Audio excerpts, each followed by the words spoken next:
Coming up on 5 Minute News. King Charles III and Queen Consort Camilla crowned in coronation.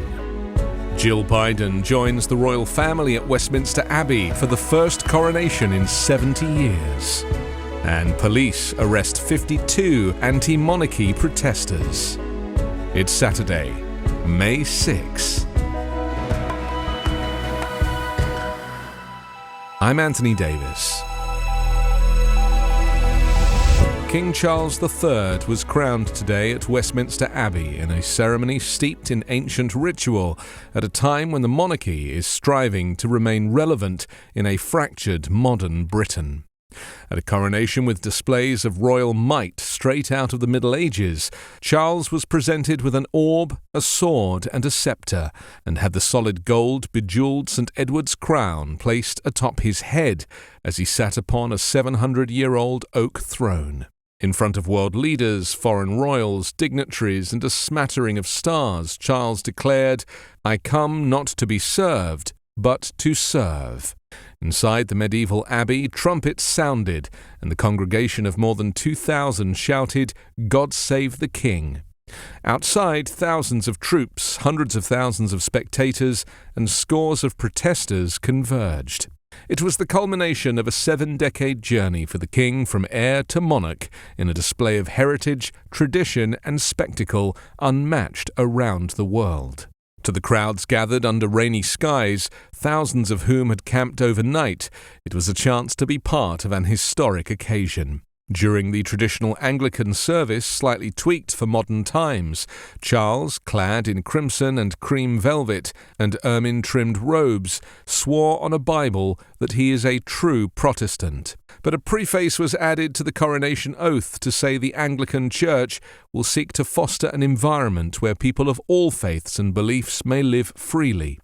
It was the first ceremony to include representatives of the Buddhist, Hindu, Jewish, Muslim, and Sikh faiths, as well as the first in which female clergy took part.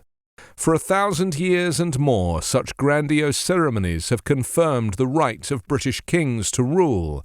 Charles was the 40th sovereign to be enthroned in the Abbey, and at 74, the oldest.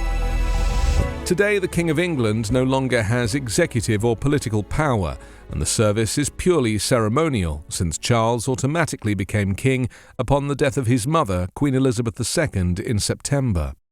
The king does remain the UK's head of state and a symbol of national identity, and Charles will have to work to bring together a multicultural nation and shore up support for the monarchy at a time when it is waning, especially among younger people.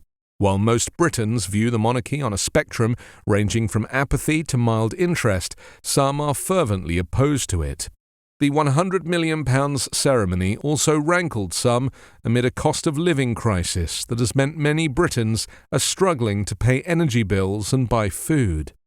Charles has sought to lead a smaller, less expensive royal machine for the 21st century, and his was a shorter, smaller affair than his mother's coronation in 1953. The notoriously feuding royal family put on its own show of unity. Prince William, who is next in line to be king, and his wife Kate and their 3 children were all in attendance.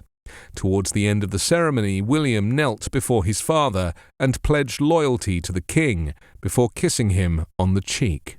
Archbishop Justin Welby invited everyone in the Abbey who chose to swear true allegiance to the monarch. He said people watching on television could pay homage too, though that part of the ceremony was toned down after some criticised it as a tone-deaf effort to demand a public oath of allegiance for Charles. William's younger brother, Prince Harry, who has publicly sparred with the family, arrived alone. His wife Meghan and their children remained at home in California, where the couple has lived since quitting as working royals in 2020. Large crowds cheered as Charles and Queen Camilla, who was also crowned, rode in the gold state carriage from the Abbey to Buckingham Palace, accompanied by a procession of 4,000 troops and military bands. From the palace balcony, the King and Queen waved to a sea of people who cheered and shouted, "God save the King."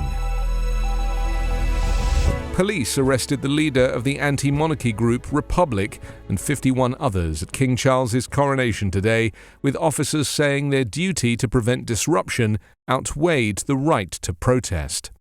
Hundreds of yellow-clad demonstrators gathered among the 10-deep crowds lining the procession route in central London to stand out from those clad in red, white and blue, and to hold up signs saying, "Not my king."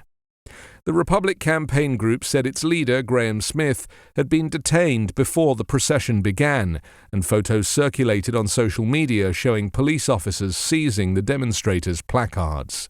"We absolutely understand public concern following the arrests we made this morning," Commander Karen Findlay of the London Metropolitan Police said in a statement. Over the past 24 hours, there has been a significant police operation after we received information that protesters were determined to disrupt the coronation procession. Republic had vowed to mount the biggest protest against a British monarch in modern history, and protesters booed as King Charles and Queen Camilla made their way to Westminster Abbey and as the service was relayed publicly on large speakers. Although the protesters were in a minority compared with the tens of thousands gathered on London's streets to support the king, polls suggest support for the monarchy is declining and is weakest among young people. While many other European monarchies have come and gone or are far diminished in scale and importance, the British royal family has remained remarkably resilient. In Britain, the majority of the population still want the royal family, but there is a long-term trend of declining support. You can subscribe to the 5-Minute News Patreon for bonus videos, commentary, and more. Go to patreon.com/5minutenews.